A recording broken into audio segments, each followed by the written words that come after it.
What's up, guys? It's Lou from Unbox Therapy here, and this is the long-awaited iPhone 4S review. I wanted to take a few minutes to play with the device, or hours, or days. Sorry, guys, but I wanted to give you guys an honest opinion. And the number one question that is being asked is, how much different is it from the iPhone 4? And the truth is, I'm going to be honest, it's not that different. You know, physically, if you were to look at the two, you'd think they were the same. But this one has a much improved camera, and that's the most compelling feature as far as I'm concerned, as well as the other feature that's getting a ton of press, this Siri feature. Now, I'm probably going to get some haters on my next comment, but I don't really believe that Siri deserves the amount of press that it's got. It's voice recognition. Yes, Siri's a little bit smarter, a little bit more sophisticated, understands context a little bit better, but deep down at the root of what this feature is it's something that was available on different platforms for a long, long time. It's something that's been in the works for a long, long time.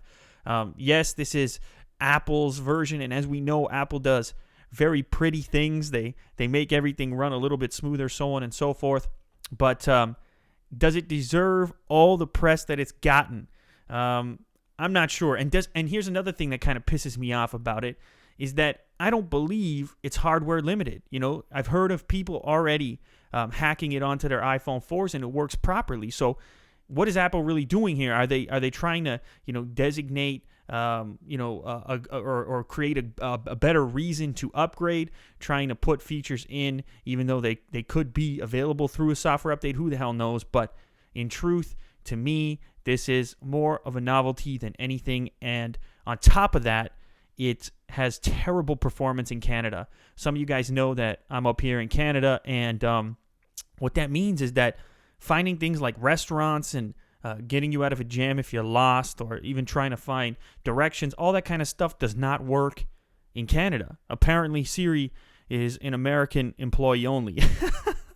Or maybe it works in other countries, but here she's constantly responding saying, hey, that's not available in your area. It's probably the most annoying thing, and it probably has contributed to my hatred.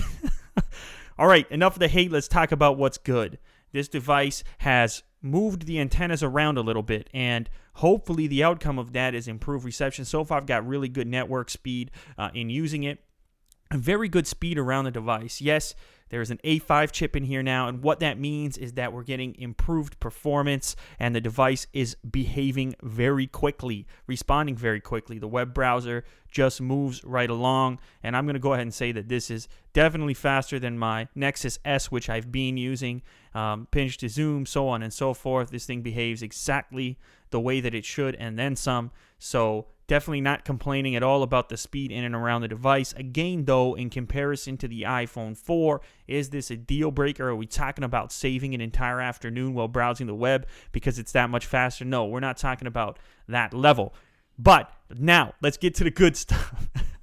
The camera. This is the best camera I have ever used on a phone in my life, and I am not exaggerating. I say that for a couple of very specific reasons. Yes, it's got a flash available. It's got HDR available.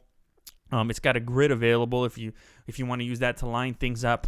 But most importantly, it fires off shots like it's going out of style. This thing just pops them off rapid fire. And the reason why that's important is because photography is inherently about capturing the moment. And moments are fleeting. They don't last forever. They're there and then they're gone. So if you're sitting there waiting for your camera phone to autofocus, you're out of business. You didn't get what you wanted to capture, and you really didn't make the photograph you could have made.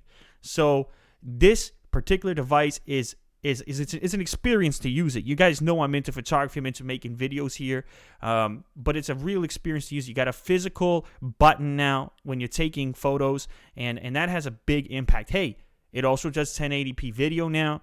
You notice some beautiful double stuffed Oreos here. I decided to take it to the supermarket. Lots of colors and things to look at. The focusing distance is not too bad. Actually, you can't bring things super close, but you can actually get items fairly close while keeping them in focus. And you've obviously got that improved aperture now, f2.4 aperture, so you can actually blur the background in images and get a sort of more professional effect that you can get out of obviously bigger aperture lenses when you're using digital SLRs and the like. The other thing it's got is obviously it's got the forward-facing camera for those of you that like to look at yourself, or those of you that like to look at my camera setup. In and around the device, I mean, it's fine. I mean, it's good to use. If you've used an iPhone before, you know what it's all about. Here's a physical comparison between the iPhone 4S. There was the iPod Touch, and then it's sitting there on top of my Nexus S. And here's something that's interesting. The Nexus S is a 4-inch device, right? And everybody was thinking, hey, maybe we're gonna get a 4-inch device out of the iPhone this time around. And then I heard some people arguing, hey, 3.5 inch is a perfect size for a screen, because your thumb can reach all the way across, so on and so forth. Now, I agree, yeah, 3.5 is nice. I mean, I can easily get from one side to the other, but I never had a problem with 4 inches. I've been using this Nexus S for, a while now, and I never had a problem reaching across the screen at all. I can reach the far corners, the bottom corners, so I think that this question has more to do with the size of your hand than it does necessarily with which size screen is right for everyone. I don't think there is a size of screen that's right for everyone.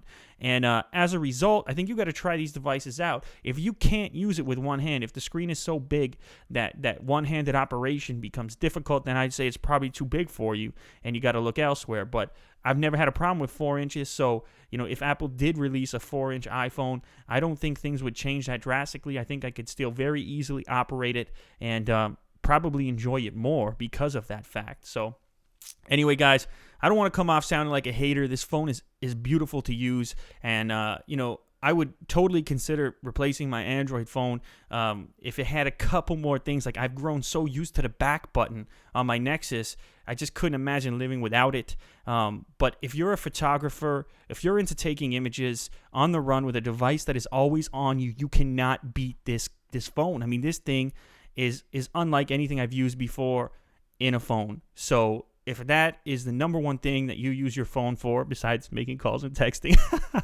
then I wouldn't look anywhere else. I mean, that thing is beautiful. So anyway, guys, I hope you enjoyed this. I hope I didn't come off too critical. Like I said, it's a beautiful phone, and you're not going to go wrong if you purchase it. Otherwise, until next time, I want to thank you for watching. Thank you for your support. If you enjoyed this content, hopefully you can like and favorite this video, as it does help me out a bunch. And until next time, thanks for watching. Later, guys.